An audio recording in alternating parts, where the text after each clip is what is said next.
You just got your first paycheck. Congrats. But you go spending it all. Let's talk about how to manage it like a pro. Most people make huge mistake with their first salary, but not you. Stick around and I will show you how to budget, save and invest wisely on your first paycheck. Okay, before we dive in, click that subscribe buttons, then allow the notifications buttons to be on. Whenever we shall be producing a video like this, YouTube will automatically notify you. Okay, we need to look now. I have received my first paycheck. I have been jobless for long.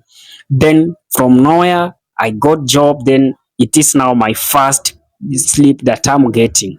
Okay, understand your salary. You need to understand your salary.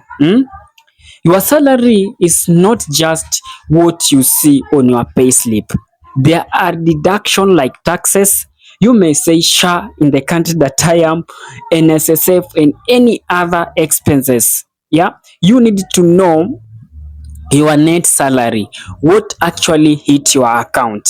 That is exactly now your salary.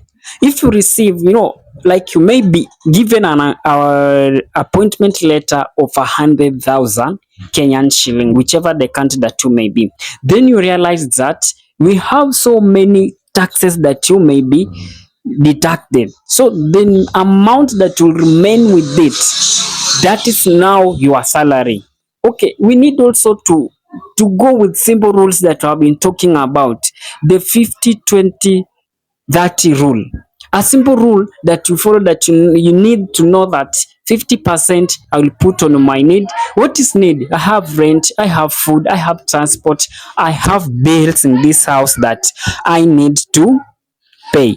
Being your first salary, you can start to upgrade your life knowing that I was living in a slum. Now let me just adjust somewhere where I can be sustainable. 30% want in that you may put them, you may reduce them. I normally suggest that during your first paycheck, you reduce this want.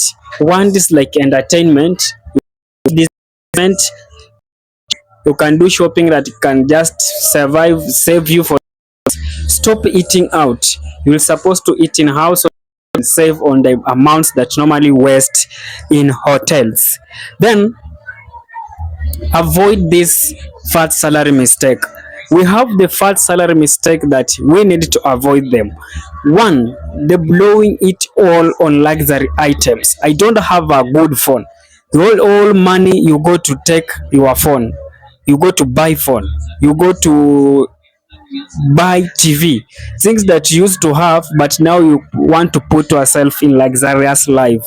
Taking unnecessary loans, meaning that I have now a money. Now you can just decide to take unnecessary loans, ignoring saving and investment opportunities. You can also now ignore to track your expenses. You should do all this for no track your expense and so on. So now you can now start to think about, where am I going to invest? Now I used to be broke, I have something small, where am I going to invest? You can start an emergency fund of which that can sustain you for 3 to 6 months. At the time you will not have that that salary.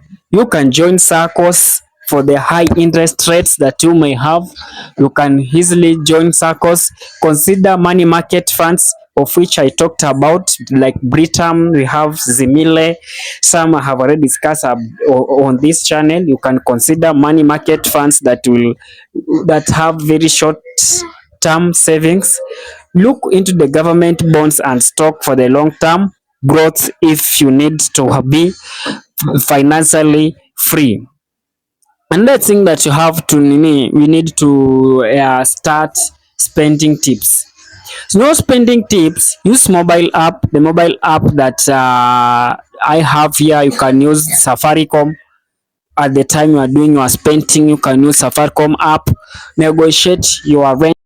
Negotiate your rent and avoid unnecessary subscription like Skiza tunes that may deeper it into your salary. And buy bulk to save money on groceries